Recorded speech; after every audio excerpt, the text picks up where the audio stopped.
Bonsoir Louisa. Bonsoir Virginie. On ouvre ce journal avec les révélations de la première victime de Taao, l'agresseur de Philippines. J'ai tout fait pour que ce qui m'est arrivé ne se répète pas, écrit la première victime de Taao dans une lettre adressée à l'agence France Presse.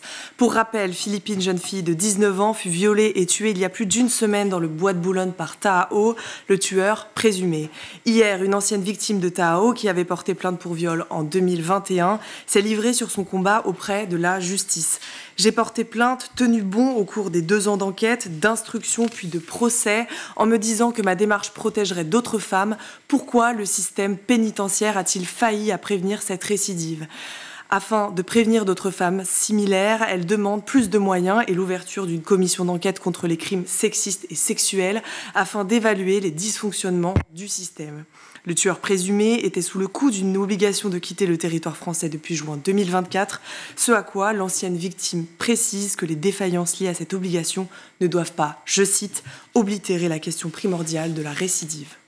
Nouveau jour de grève demain à l'école et la nouvelle ministre de l'Éducation nationale, Anne Genetet, est visée par les syndicats enseignants.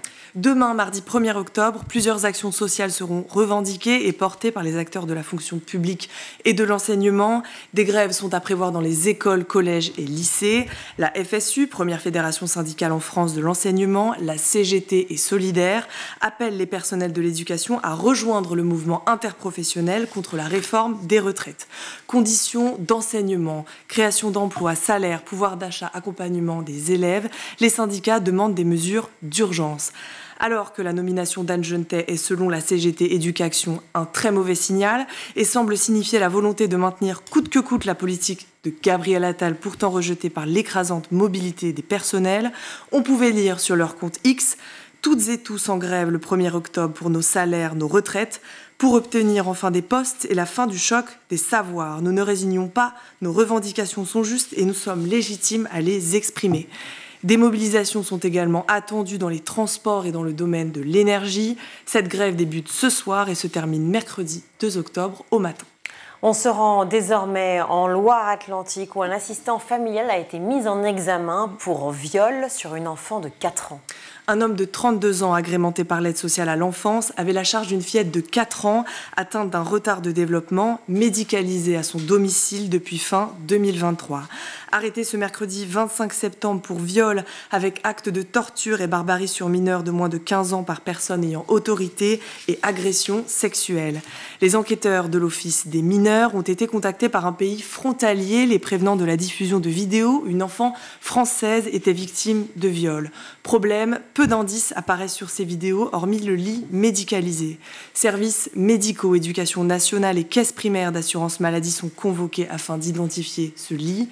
C'est une semaine plus tard que l'enfant est retrouvé grâce au modèle et à la filière de distribution.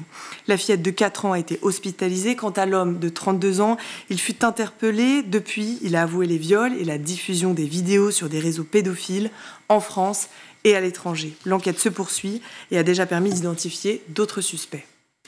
Autre drame, une agression au marteau a eu lieu dans la cour de récréation d'un lycée, c'est en Essonne. Vendredi, lors d'une violente bagarre entre élèves au lycée Rosa Parks à Montgeron, un lycéen a été frappé à coups de marteau alors qu'il était immobilisé par un autre élève. Une vidéo a été diffusée sur les réseaux sociaux. Nom de Dieu, coup de marteau, c'est ce que l'on pouvait entendre. Voici le commentaire de la ministre de l'Éducation nationale sur son compte X. Les images de l'agression d'un élève à coups de marteau par l'un de ses camarades dans la cour d'un lycée en Essonne sont inacceptables. L'école est le lieu où l'on enseigne les savoirs et les valeurs de la République. Je ne dévierai pas de cette ligne et soutiendrai l'application de sanctions disciplinaires et pénales chaque fois que nécessaire pour enseigner le respect des règles. C'est consternant pour nous de se dire qu'on se sent impuissant, ce sont des actes de violence, on se dit qu'est-ce qu'on peut faire, précisait la maire de Montgeron, Sylvie Carillon. En attendant, des renforts policiers ont été mobilisés et resteront devant le lycée jusqu'à nouvel ordre. Une enquête a été ouverte afin d'établir les prémices du conflit.